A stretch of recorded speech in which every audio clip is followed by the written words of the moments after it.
The Galactic Council chamber was, as usual, full of itself. Quite literally, given that most species present had evolved multiple sets of everything: limbs, eyes, and most notably, egos. The chamber's sweeping crystalline architecture and floating platforms were designed to inspire awe, though at the moment they were mostly inspiring a headache in Dr. Eleanor Kovac, Earth's ambassador to the Council. "And so," droned Zexthrax, his forearms gesturing in what he probably thought was an elegant manner, but really made him look like a malfunctioning windmill, "we must consider the implications of providing advanced military technology to—" He paused dramatically, all three of his nasal slits flaring in barely concealed disdain.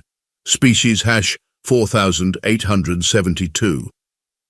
The chamber's floating platforms bobbed with suppressed alien laughter. Dr. Kovac resisted the urge to roll her eyes, singular eyes, thank you very much, which worked perfectly fine despite what the multi-ocular majority might think.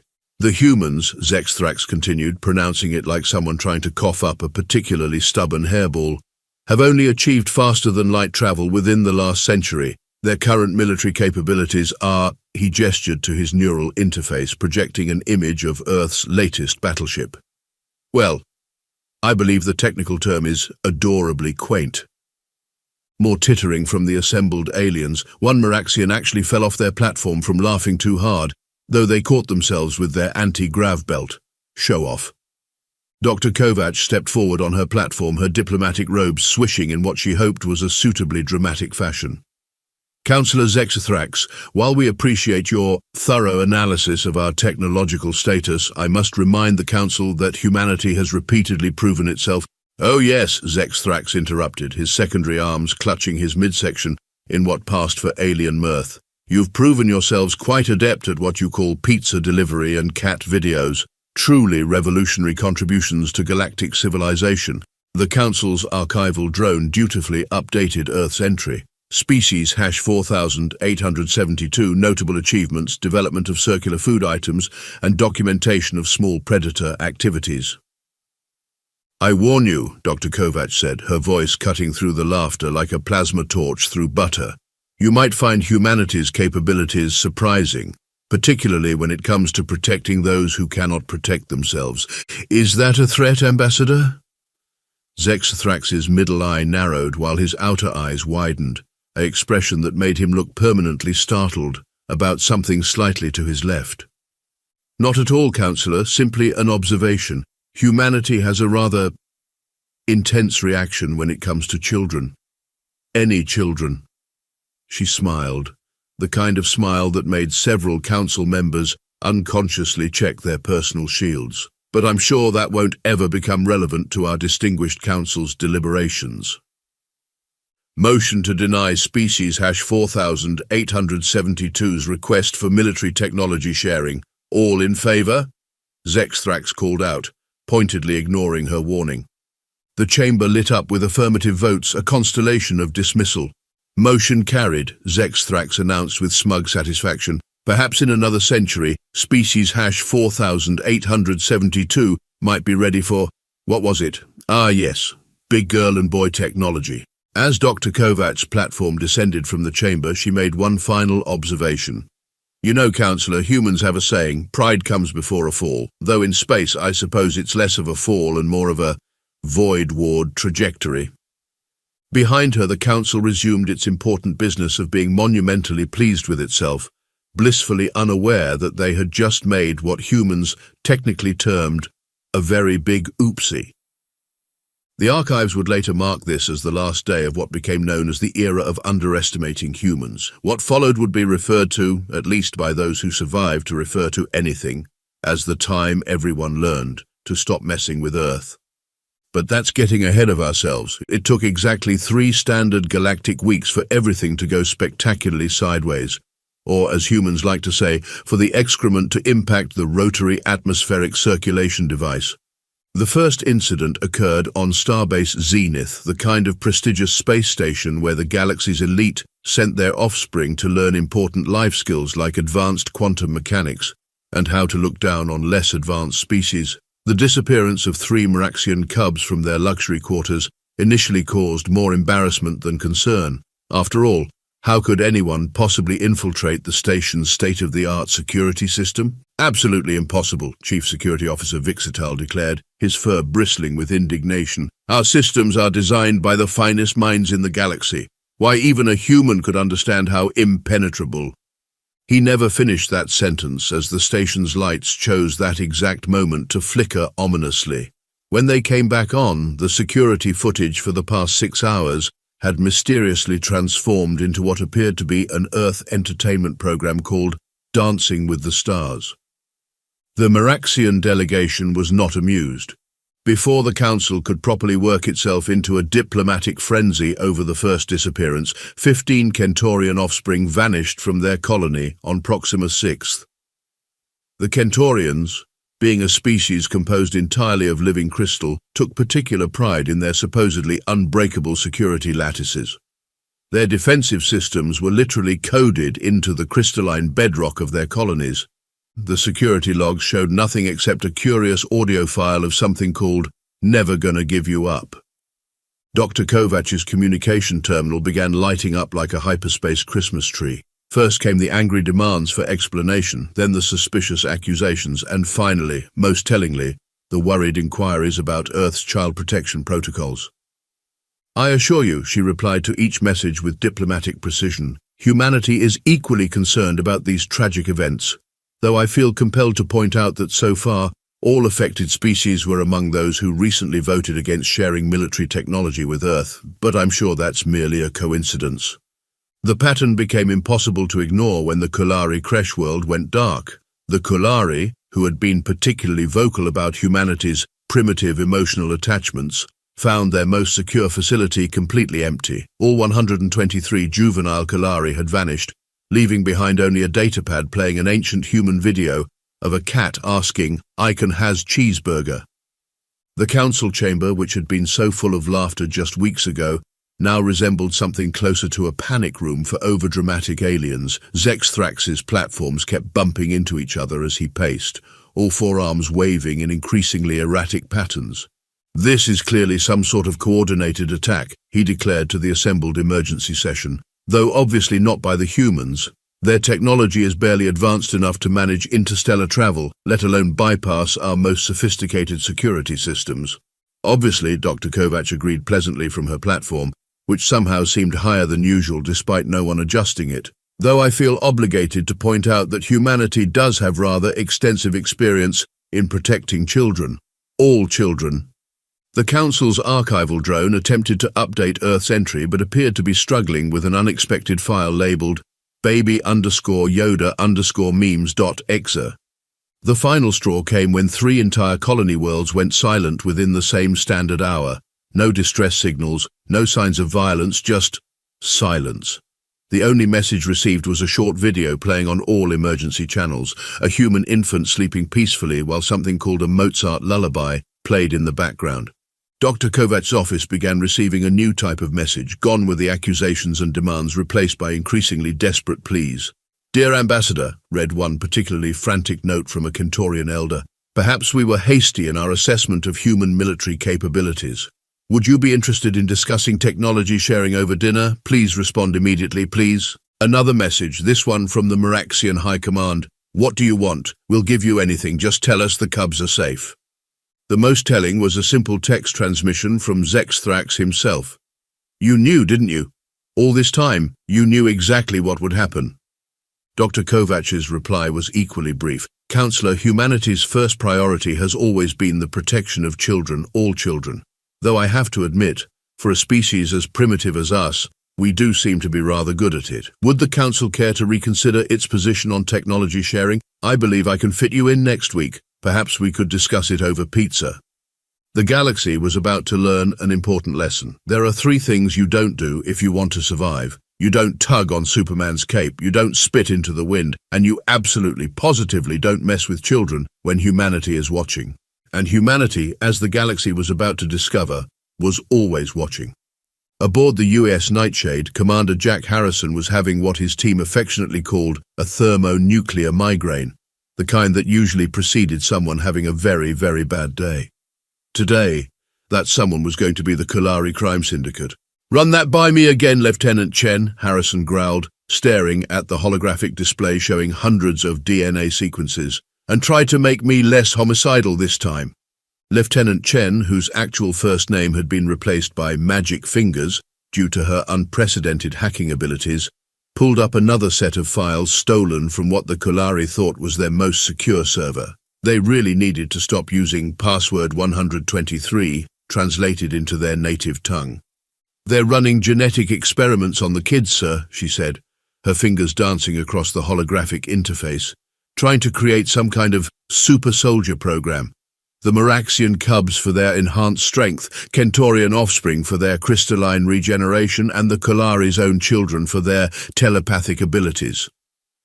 "And the council?" "Neck deep in it, sir. Well, for those species that have necks." She pulled up financial records that would have made an accountant weep. "We've traced bribes to 37 council members, including our old friend Zekthrax. Turns out voting against human military tech sharing was just a smokescreen. They needed to keep us out of their space while they conducted their research." Harrison's Ghost Protocol team, officially designated as non-existent and unofficially known as humanity's biggest middle finger to galactic politics, had been tracking these patterns for months. Their ship, the Nightshade, was technically a myth, much like human competence in the galaxy's eyes. "Dr. Marcus," Harrison called to their xenobiologist, "what's the status of the rescued children?" Dr. Marcus looked up from his medical bay console, where he'd been monitoring 342 alien children of various species. "Stable, sir. Though I have to say, watching the Kentorian kids try to play peekaboo with the Meraxian cubs is simultaneously the most adorable and most terrifying thing I've ever seen. Those crystal facets really reflect light in interesting ways." The Nightshade's AI, nicknamed Mother because someone on the development team had watched too many old sci-fi movies, chimed in. "Commander, I've completed analysis of the extracted data. You're going to want to see this." The holographic display shifted to show a complex web of connections, communications, and money transfers. At the center was not the Kolari syndicate as expected, but a familiar three-eyed face. Well, well, well," Harrison muttered. "If it isn't Counselor Three Eyes himself, guess all that laughing at primitive humans was covering up something nasty." "Sir," Lieutenant Chen called out, her voice tight, "I've cracked their research logs. They weren't just experimenting on the children. They were trying to create biological weapons. The kids were just phase 1. They needed young subjects because their genetic structure was more adaptable." The temperature in the command center seemed to drop several degrees. Even Mother's usual humming seemed angry. "Location of their main research facility?" Harrison's voice could have frozen plasma. "Surprise, surprise, it's on Zekthrax's private moon, the one that officially doesn't exist, kind of like us." Chen's fingers flew across her console. "They're calling it Project Evolution. Very original. Want to know the best part? They're using outdated Earth sci-fi movies as inspiration for their genetic modifications. They literally tried to recreate Wolverine using Meraxian DNA." Harrison pinched the bridge of his nose. "So you're telling me that a bunch of corrupt council members, led by our three-eyed friend, partnered with a crime syndicate to kidnap children and turn them into comic book characters?" "Yes, sir, though they seem to have skipped the part about how most of those experiments went horribly wrong in the movies." "Right," Harrison straightened up, his expression shifting to what his team called his "someone's about to have a really educational day about human capabilities" face. "Mother, send everything we have to Dr. Kovac. Lieutenant Chen, prepare a full tactical analysis of their facility. Dr. Marcus, make sure all our guests are secure. We're about to do some redecorating of Zekthrax's private moon." "Sir," Dr. Marcus called out, "the Kentorian children wanted me to give you something. They, made you a crystal sculpture." He held up what appeared to be a slightly lopsided attempt at a human thumbs-up sign. "They said it's for saving them. The Meraxian cubs added the glitter." Harrison carefully took the sculpture, trying not to think about where they got glitter in deep space. "Mother, add this to the ship's permanent display, right next to our Primitive Species of the Year award." "Already done, Commander. Also, I've taken the liberty of preparing what humans call a mixtape for our upcoming operation. I believe Another One Bites the Dust would be appropriate for our entrance." As the Nightshade prepared for what would undoubtedly be a very educational experience for certain council members, Harrison couldn't help but smile. It wasn't a nice smile. It was the kind of smile that reminded you that humans hadn't evolved from apex predators by accident. You know, he said to no one in particular, for a bunch of advanced species they made some really basic mistakes. First rule of the galaxy should be, don't mess with kids. Second rule, don't assume the quiet species is the harmless species. And third rule, don't trust anyone who needs 3 eyes to see what's right in front of them, Chen suggested. That, and always check if the primitive species you're mocking has a Black Ops team parked in your orbit. Harrison picked up the crystal thumbs up, now shedding glitter all over his uniform. Mother, send a message to Dr. Kovac. Tell her the Ghost Protocol team is ready to make some noise. Message sent, Commander. Should I also inform the Council that their primitive problem is about to become significantly more educational? Oh no, Harrison grinned. I think we'll let that be a surprise. After all, everyone loves surprises, especially corrupt politicians with private moons. The Nightshade's engines hummed to life, completely invisible to every known form of detection. It turned out that being primitive had its advantages. No one ever expects Stone Age technology to include quantum stealth systems. It was time to teach the galaxy why humans had survived so long on a death world. Not because they were the strongest, or the fastest, or had the most eyes, but because no one, absolutely no one, messed with children on humanity's watch. The Galactic Council's emergency session was interrupted by what could only be described as a massive technological mic drop. 5,000 primitive human warships decloaked simultaneously across regulated space. They had always been there, hidden behind what humanity casually called quantum camouflage, a technology that the galaxy's finest minds had declared theoretically impossible. Then again, those same minds had also declared it impossible for humans to master faster-than-light travel before inventing proper tentacles. Dr. Kovac stood on her platform, which now hovered ominously at the chamber's center. The smugness radiating from her position could have powered a small sun. Let me introduce you to humanity's actual military capability, she said, gesturing to the massive holographic display showing the human fleet. Though I should warn you, some of these ships have been watching you for so long they've named all your security drones. That one's called Sparkles. Zexthrax's 3 eyes were doing their best to look in 3 different directions for escape routes. All of them were blocked by what appeared to be heavily armed, primitive vessels. But your technology, he sputtered, all 4 arms gesturing frantically. The database showed... Oh, that, Dr. Kovac smiled. We wrote that database entry ourselves, uploaded it right after first contact.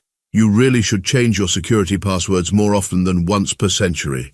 And maybe not use "I am the smartest species" translated into ancient Kalari. The chamber erupted into chaos as the full scope of human deception became clear. Floating platforms bumped into each other like confused space debris as council members tried to process how thoroughly they'd been played. High above, aboard the U.S. Nightshade's bridge, Commander Harrison watched the panic with professional appreciation. Mother, how long have we been parked above the council chamber? 3 years, 4 months and 17 days, Commander. Though I still think we should have named their security drone Twinkles instead of Sparkles. Project Nightshade, humanity's most ambitious military program, had been active since first contact. While the galaxy laughed at Earth's primitive technology, human stealth ships had been mapping every corner of regulated space. They documented corrupt dealings, prevented 3 potential wars, and collected enough blackmail material to make a Kulari information broker weep with joy. Lieutenant Chen's voice carried across the bridge. Sir, Operation Bedtime Story is in effect. All human vessels report ready. Also, the Kentorian children want to know if we can play hide-and-seek later. They say they've been practicing their camouflage. Tell them after we deal with the grown-ups, Harrison replied, watching as human ships took up strategic positions around every major council facility. Mother, initiate broadcast on all frequencies. The message that played across every communication device in regulated space was deceptively simple. This is humanity's primitive military speaking. We've been watching, we've been listening, and we are very, very disappointed in your childcare practices. In the council chamber, Dr. Kovac was thoroughly enjoying herself. You see, council members, humanity has a rather unique perspective on evolution. We didn't become Earth's dominant species through superior strength or natural weapons. We did it by being really good at watching, learning, and then thoroughly surprising our opposition. She pulled up detailed schematics of human stealth technology designs, so advanced they made several council scientists faint. Our primitive quantum camouflage doesn't just bend light. It exists in a state of quantum uncertainty. In layman's terms, our ships are simultaneously there and not there until someone tries to detect them. We call it Schrodinger's warship. But the pizza delivery, one council member weakly protested. Oh, we really did revolutionize pizza delivery, Dr. Kovacs assured them. Maintaining galactic peace is important, but perfect crust composition is sacred. Across the galaxy, human vessels were systematically locking down corrupt facilities, securing evidence, and ensuring no one could escape justice. The operation had been planned for years, but the trafficking of children had accelerated the timetable. Project Nightshade's true scope became apparent as human operatives emerged from deep cover positions. The Council's chief janitor turned out to be a human intelligence officer. So did 3 prominent business leaders, 3/4 of the Galactic Media Corps, and most embarrassingly, Zex Thrax's personal chef. Your dietary preferences have been fascinating to document, the chef mentioned as security drones surrounded the councillor. Particularly your weakness for what you thought was exotic Kalari cuisine but was actually human takeout. In orbit, Commander Harrison was coordinating the galaxy-wide operation with the casual ease of someone who had rehearsed this moment thousands of times, because they had. Mother status report. All targets secured, Commander, though I feel compelled to mention that the Meraxian cubs are attempting to teach the Kentorian children something called patty cake. The resulting light show is quite spectacular. The human response had been centuries in the making. Every laughing dismissal, every condescending remark had been carefully logged, analyzed, and used to maintain humanity's carefully crafted image of primitive simplicity. You see, Dr. Kovacs explained to the stunned council, while you were busy mocking our primitive ways, we were building something you never considered, a military that could hide in plain sight. Our ships don't need to be detected to be effective. They don't need to be acknowledged to keep the peace. They just need to be there, like a parent watching over sleeping children. The analogy wasn't lost on the council members, who were now viewing their primitive human colleagues with the kind of respect usually reserved for unexploded antimatter devices. Lieutenant Chen's voice carried a note of satisfaction. Sir, we're receiving surrender messages from every implicated facility. Also, the Kentorian children have made crystal sculptures of all our ships. They're surprisingly accurate, though the addition of glitter is anatomically incorrect. Keep those, Harrison ordered. They'll look good next to the Primitive Species Award. In the council chamber, Dr. Kovacs was wrapping up her revelation. Humanity never needed your technology. We developed our own, focused on what we do best, watching, waiting, and protecting. You thought our emotional attachment to children was primitive. We saw it as the foundation of civilization. She gestured to the fleet of human ships now visible through the chamber's crystalline walls. Every one of those ships has been assigned to protect specific sectors for years. They've named local stars, watched your children grow up, and prevented more conflicts than you know existed, because that's what humans do. We observe, we protect, and when necessary, we act. And the pizza delivery revolution? Someone asked weakly. Oh, that was just for fun, though you have to admit our crust is superior. She paused. Also, those delivery drones made excellent surveillance platforms. As the human response unfolded across the galaxy, a new understanding emerged. Humanity hadn't needed to evolve past their protective instincts. They had evolved because of them. And the galaxy was about to learn that lesson in exquisite detail. Mother's voice echoed through the nightshade. Commander, shall I update the Council's database entry for humanity? Harrison smiled. Yes, new entry, species hash 4872. Humans. Notable characteristics. Makes excellent pizza.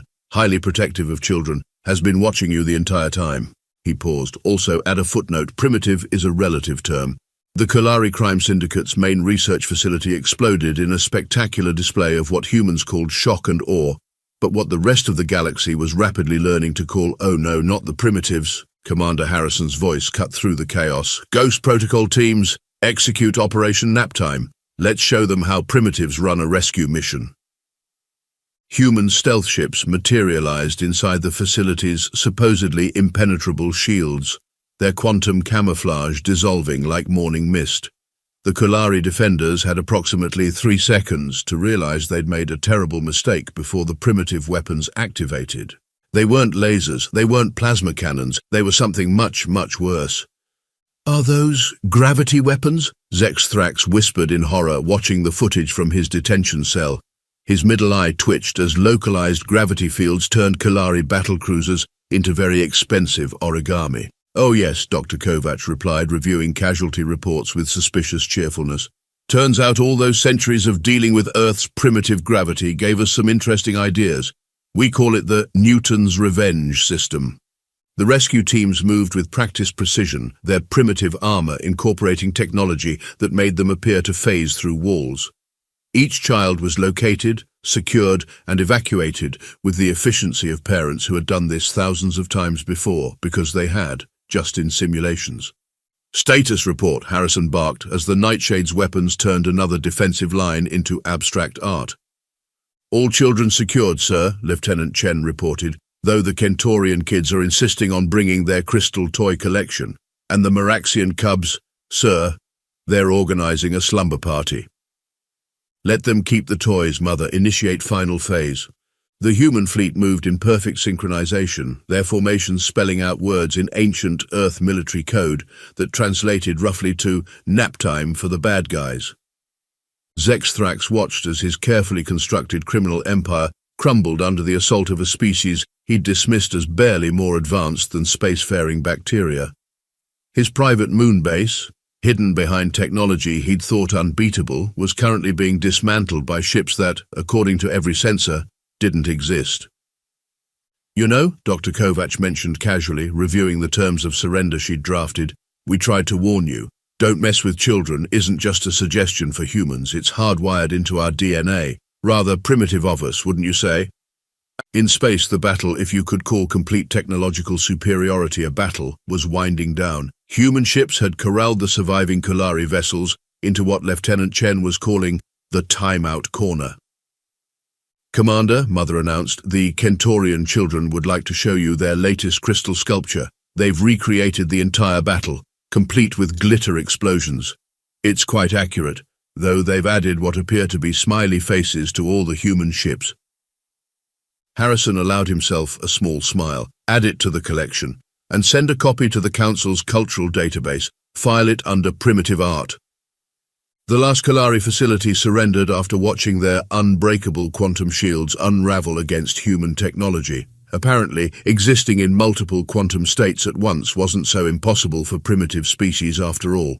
Dr. Kovacs stood before the emergency session of the Council, her platform now decorated with crystal sculptures made by grateful Kentorian children.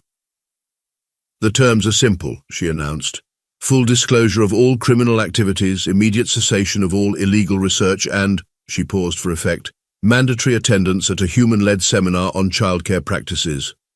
"And if we refuse?" one brave or possibly concussed council member asked. "Then we'll do this the primitive way," she smiled. "We'll sit here and stare disappointedly at you until you comply. We're very good at that." The galaxy learned 3 important lessons that day. 1. Never underestimate a species that considers protection of children a fundamental law of nature. 2. Primitive is not a synonym for harmless. 3. When humans say they're watching, they mean it literally. As for Zexthrax, he got a front-row seat to humanity's childcare seminar. The topic: timeouts, a primitive but effective disciplinary tool. 1 month after what the galaxy now called the Great Timeout, the recovered children had settled into their new routine. The Kentorian youngsters had turned an entire deck of the Nightshade into a crystal garden, complete with glitter-infused sculptures depicting their rescue. The Meraxian cubs had established what they called a permanent sleepover zone, and the Kulari children were finally learning to use their telepathic abilities for something more constructive than eavesdropping, like organizing interspecies playgroups. The Galactic Council chamber had undergone some renovations. Gone were the floating platforms of smugness, replaced by simple seats arranged in a circle, a design that Dr. Kovacs had casually mentioned was primitive but effective. The new council charter was displayed prominently, written in crystal by the Kentorian children. It began, Rule 1, don't mess with kids. Rule 2, C. Rule 1. Zex Thrax, looking significantly humbled with all three eyes focused downward, signed the new Human Cooperation Treaty. The pen was made from crystal, a gift from the children he'd once seen as mere test subjects. They'd even added glitter. I trust, Dr. Kovac said, watching him sign, that we now have a better understanding of primitive human values. Indeed, he replied quietly. Though I have one question, the quantum camouflage, the gravity weapons, the decades of surveillance, was it all just to protect the children? Of course not, she smiled. Some of it was to perfect pizza delivery. We primitives have our priorities. As the Reformed Council dispersed, Dr. Kovac added a final entry to humanity's database file. Species #4872 humans, primary characteristics, makes excellent pizza, plays well with children, does not play well with those who threaten children. Technology level, yes. Note, if you have to ask if they're watching, you're already in timeout.